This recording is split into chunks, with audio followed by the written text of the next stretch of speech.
Next question. Can you talk about the experience of rolling with Rickson? Oh, Jiu-Jitsu. How impressed were you? I answered this on Twitter. Someone said, "How impressed were you?" I responded, all caps, impressed. Yeah. So, Jiu-Jitsu. It's back in the day. So it's back in the day. And I was at Team 1 at the time. And so I think we're talking 95, 96 maybe. Dang. Maybe even, 95, 96, maybe 97. I think it was 97. And it was 97 because I was working in the training department. And I was into jiu-jitsu, but I was a blue belt. And I wanted to go and train with Rickson, right? Because if you don't know anything about Rickson, for those people that aren't jiu-jitsu players, Rickson is he's considered to be the best ever at jiu-jitsu. Mm-hmm. And be above and beyond just being the best ever, Rickson Gracie, being considered the best ever at the sport, he has a high level of mystique about him. Mm-hmm. And, there's a bunch of reasons for that mystique. And there's a great story. And, where, you know the story when the guy from Japan challenged him? Yes. Yeah. So guy from Japan, he beat one guy in Japan and his teammate said, "I will fight you at any time." The guy came to Rickson's academy and challenged him to a fight. And Rickson wasn't there at the time. They called Rickson and said, "Hey, this guy from Japan's here to challenge your honor." Rickson's like, "Oh, I'll be there in 15 minutes. So Rickson came down. They wanted to record it. And he said, "No, you can't." He goes, "I will record it. I will own the video and we will fight now." And Rickson annihilated him. And that's one of the mystique stories. And actually the guy came back a little while later and brought him a Shogun helmet and a samurai sword or something like that. I think there was some drama before that, though. I think the guy went back and was like, "Yeah, him and like a bunch of people beat me up, or a bunch of people beat me up." Yeah, and they reported it, and then somehow, I forget the details, but somehow he was persuaded to just tell the truth. Yeah. And well, they had a video of it. Rickson Or- actually had it, and that video exists. Yeah, and so the guy told the truth, and then it was cool. And the other thing that's crazy, the other thing that adds to the mystique of Rickson is that everybody that rolls with him, every multiple time, 5-time, 6-time, 7-time world champion jiu-jitsu person rolls with him, and they say, "I was helpless." Like guys that are winning, dominating the world championships, or saying, I was helpless, and he's above and beyond anybody else that I've ever rolled with. So, and Rickson's now probably 50 something, and he's not like rolling with the competitive black belts anymore. But this is, 5 years, no, maybe 10 years ago, he was doing that, and he wouldn't compete, but the guys would come to train with him, and he'd destroy him. And there's some great stories online that a bunch of really good black belts have said. I mean, really good black belts have said, I was rolling with Rickson and he just annihilated me. So this is, for me, I was a blue belt, but I was a pretty good blue belt, back in the day, in the day. And this is the beautiful thing. I was at SEAL Team 1. And so there's something in the military, you can get no cost orders, meaning, hey, you don't have to take leave, but we'll give you orders to go somewhere, and we're not going to pay for it because, we're not going to waste government money or spend government money on what you want to do, but we'll let you go do it. So I got no cost orders. Basically, SEAL Team 1 said, "Hey, you can go up and train." And so I did that. This is at the old Pico Street Academy back in the day. And it was weird. The Pico Street Academy was kind of it was like a dance studio or something where they would lay down mats. And I went up there. I think I ended up staying up there for 9 days. I stayed at some crappy hotel around the corner. And when I got there, like, Rickson wasn't teaching. So I go there and I, hey, I want to train. And the guy that was there, Lemon, who's, you know who that is, right? Yeah. Yeah. What is it? Jerez? What's his last name? Oh, I don't know. I just know him as Lemon. It's Lemon, right? So Lemon, awesome jiu-jitsu guy, awesome black belt, Rickson Gracie black belt. And so he's teaching, and he's, and I was coming from Fabio Santos, who's another Rickson black belt. And, you know, my original instructor in jiu-jitsu, where, you know, he made all kinds of incredible jiu-jitsu guys. Fabio did, you know, you got just all kinds. Greg trained, Dean, Higgs, James, Craig Cole. I mean, all kinds of really good high-level guys coming out of Fabio. And then there's like another generation of black belts that came out of Fabio too, who are all awesome guys. Tino, and just a bunch of really good guy. Eric. Anyways, Le Mans was another Rickson black belt, and he was sort of the instructor at the school. So I get up there and I'm taking the classes, and he teaches 2 classes a day or maybe 3 classes a day. So I'm just taking 3 classes a day while he's teaching. You know, one's in the day, and then he has one in the afternoon. He has one at night, and I'm taking all the classes and I'm learning, you know, his style. And at this time, honestly, the styles weren't. If you go to a different school now, there's a little bit more variance in styles between schools. At this time, man, it was all closer to the source, right? So all the styles were. So it was closer to now we're actually getting beyond that, because now with YouTube and everything and everyone competing so much all the time, there's a much quicker transfer of energy. But 5 years ago, 8 years ago, when you went to a different school, there was a much different style. But at this time, 20 years ago, there was, you know, it all came from the same source, Rickson. Yeah. So it was much more similar. So I'm going to these classes 2-3 times a day, and there's 10, 15 people, you know, and they're good. You know, we're all probably about the same. You know, there might have been a purple belt or 2, and Le Mans was awesome, super cool guy, real casual guy. And so that's what the classes were like, super casual. We'd lay out the mats on the wooden floor in the dance studio, and then we'd train and shoot the breeze, kind of like a jiu-jitsu class, just laid back, little stretch, maybe learn a move or 2, had some rolls, a little bit more relaxed. Fabio Santos runs, he's more old school and more regimented. You know, Fabio, you're like going to get in there, you're going to do your warm-up, and then you're going to learn some moves, and then you're going to train. Le Mans was a little bit more laid back, cool, chill, teaching really good stuff. So that's Monday, and then Tuesday, and then Wednesday, and then Le Mans, I was, you know, in the afternoon or in the evening on Wednesday, or I think it was, I forget what day it was, like Wednesday or Thursday. I think it was Wednesday. He's like, hey, Rickson's going to teach tomorrow night. And I was like, oh, awesome, right? So I come in Thursday night. I'm pulling up in my 1990s whatever, like Dodge Caravan, pull up, and minivan, man, and so there's like more cars.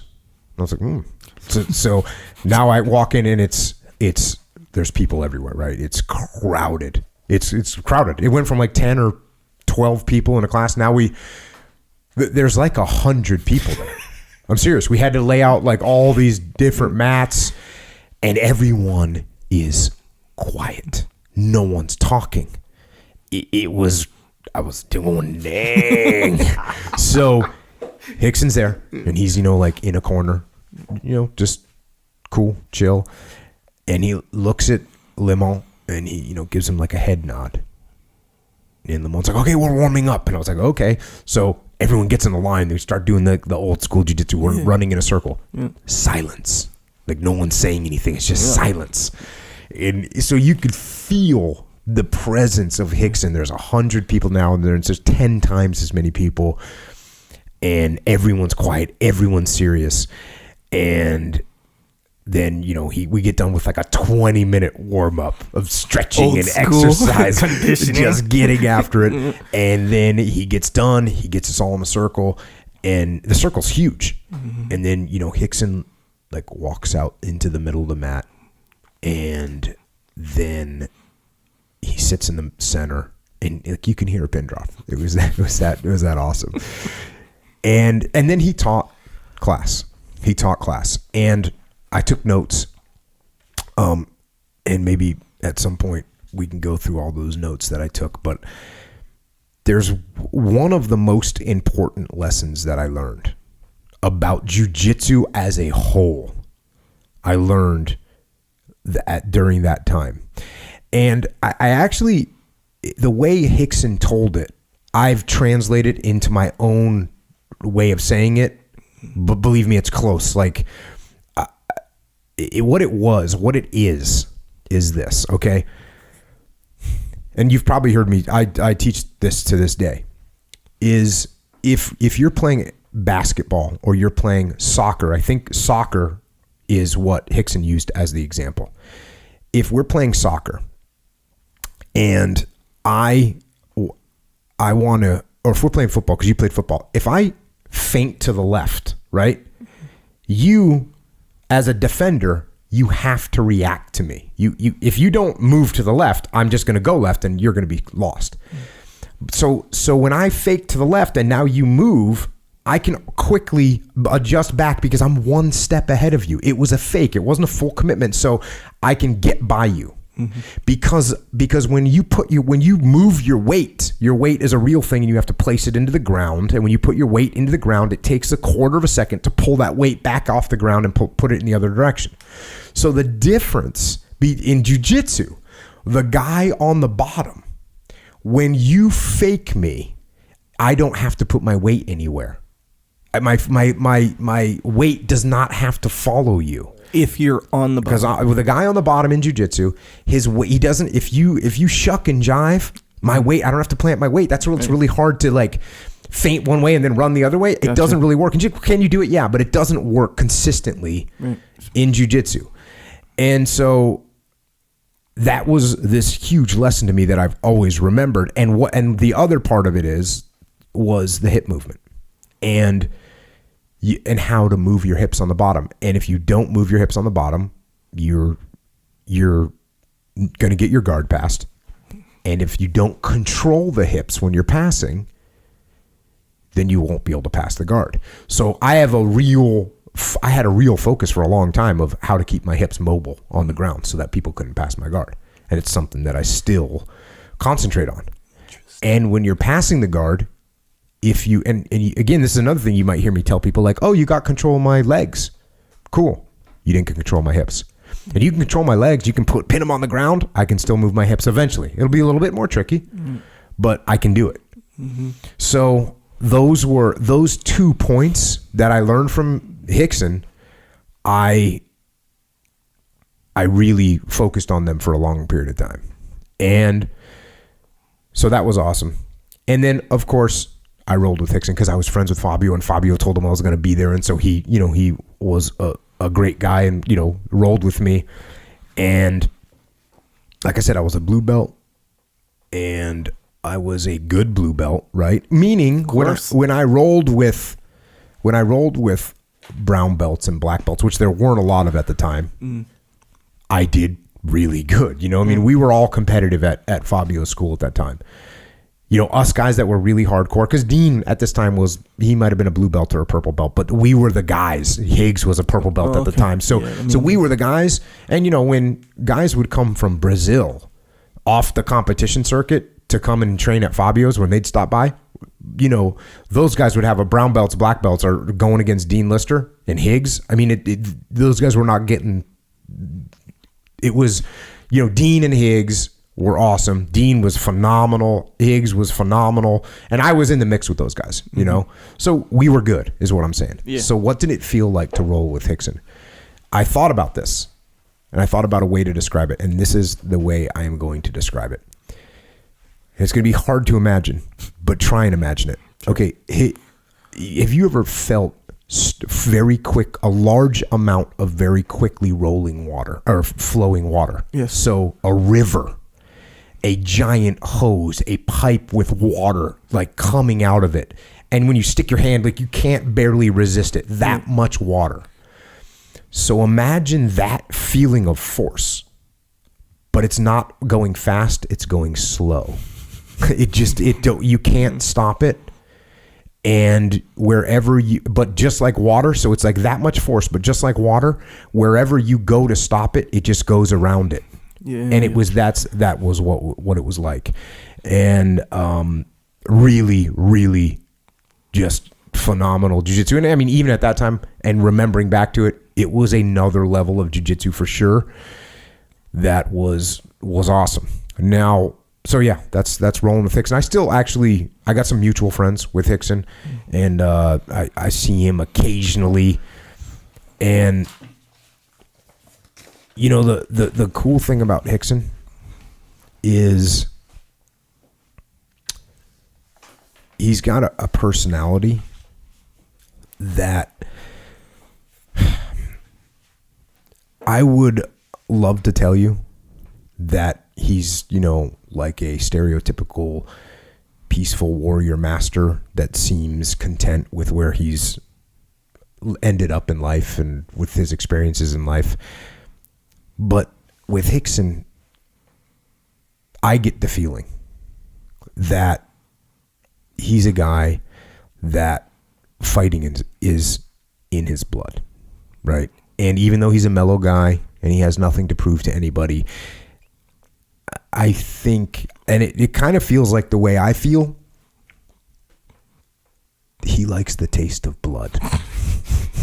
You know what I mean? And even though I'm kind of the same way, like I feel like, I'm pretty mellow. I mean, I don't have anything. I'm not trying to prove anything to anybody. I guess maybe I am in some ways, but I'm pretty mellow. But I like the taste of blood, and I love that feeling of combat. Yeah. And that's kind of what you sense. That's what I sense from Rickson. Yeah. And so, yeah, awesome. And maybe we'll have him on here sometime. Okay. Yeah. Rickson Grace. He does have that mystique, though. It is crazy how that is. And it's because it's real. Yeah. It's because it's real. You can go and, like I said, Google Rickson Gracie stories. Or Rickson Gracie black belt stories. There's stories where he would line up 10 black belts and say, I'm going to submit you all with an arm lock on your right arm. And he would do it. Yeah. And he would do it. And so, that builds you some mystique for sure. Yeah. Yes. One time I was going to film with him, just like a quick video clip. It's me and Halleck. So we went to Crone Gracie's Academy. And so I get there and he's there already, and so guys were leaving. They were done training. Guys were leaving. And Halleck's like, hey, I'm going to be like 45 minutes to an hour late. So it's just me and Rickson there in the whole, like everyone's gone. So he's like, yeah. I was like, oh yeah, I'm here to film. No, I was there to film, man. Oh. I would have been, hey, you got your gi? He had his gi. He had his gi pants on. I was scared. I submitted to the mystique. But no, we were waiting for Halleck. He's like, oh yeah, Halleck's gonna be in, later, whatever. He was like, yeah, I know. He told me or whatever. So he's kind of just there looking at me. So we just sit down. I got to talk to Rickson Gracie for like 50 minutes. Yeah. Just about whatever, you know. And he's kind of looking at me like as if to say like, so what up? Who are you? And what are we doing? Mellow, and man. Like all cool, but it was still Rickson Gracie. So my mind kept, while we were talking, my mind kept going into like jumping outside of my brain and thinking like, look what you're doing right now. Yeah. You're sitting with Rickson. You know how like after we roll and we don't have anywhere to be, we'll be just talking about stuff, just sitting there. Most people, that's how. And I was doing that with Rickson Gracie, just me and him. Bro, that's crazy, right? Yeah, I mean, as someone who knew, I know who that is from the beginning, even before I even started jiu-jitsu. Yeah. I know who that is. Yeah. So, yeah, man, that was like how I what else is funny, too, is that night, back in the day, he brought his sons with him. So Rickson was there, and Crone was there. Crone was a little tiny kid, man. Tiny kid. And Fabio told him that I was in the SEAL teams and stuff, and that's, so we had a little conversation. That's another funny thing. He said, so when we got done rolling, and we were talking like you were just saying, and he says to me, he goes, I said, hey, thanks for the roll, whatever. He goes, yeah. He said, you're very comfortable in bad positions. I was like, hey, right on. Sweet. I'll take it. I'll take it. Yeah. I do this too sometimes when people used to ask me, hey, what was it like rolling with Rickson? I'd say, okay, let me get in your guard. And then I'd get in their guard and they'd say, okay, now. And then I'd say, okay, now just relax and let me pass. And then I would just pass their guard and mount. And I'd say, that's what it feels like rolling with Rickson. Yeah. Being very comfortable in bed. That's kind of like after you like box a guy and you say, hey, you can take punches really good. Basically. Your face is tough. And that's another thing. I mean, I kind of held on to that. Like I always like to be comfortable in bad positions. And Dean, it's really good because when, I train with Dean all the time. And so, there's no one that I roll with on a regular basis. And I roll with some really good guys. But when Dean is mounted on you or when Dean is on side control on you, it is insufferable. It's a bad position. It's a bad position. Yeah. And especially because like I roll with other really high level guys that aren't from our school. And when I roll with them, if they get a position like that, they don't know exactly my every little escape. Dean knows exactly. He knows all 14 of my escapes. He knows them all. So you're more trapped almost. I'm more trapped. And it's the same with him. When I get to a position, I know what he's going to do. Like I know. And so he and I joke about it, but neither one of us want the other person to be, especially a cross side, and we don't want that. Yeah. But actually, I guess it's an asset in boxing too if you can take punches. Well, for sure, it is. But being comfortable in bad positions in jiu-jitsu is kind of like back when you were talking about when you're in water and things are going bad. Yeah. Don't panic. So if you're comfortable in bad positions, that's like you have the ability to not panic, and that helps so much because when you panic, you gas. You make stupid mistakes. Oh yeah. In jiu-jitsu, you make stupid mistakes. So yeah, man. I'm just gonna push this leg out of here. Oh, now he's grabbing my arm. Yeah. He wanted you to do that stuff. It's good. Compliment.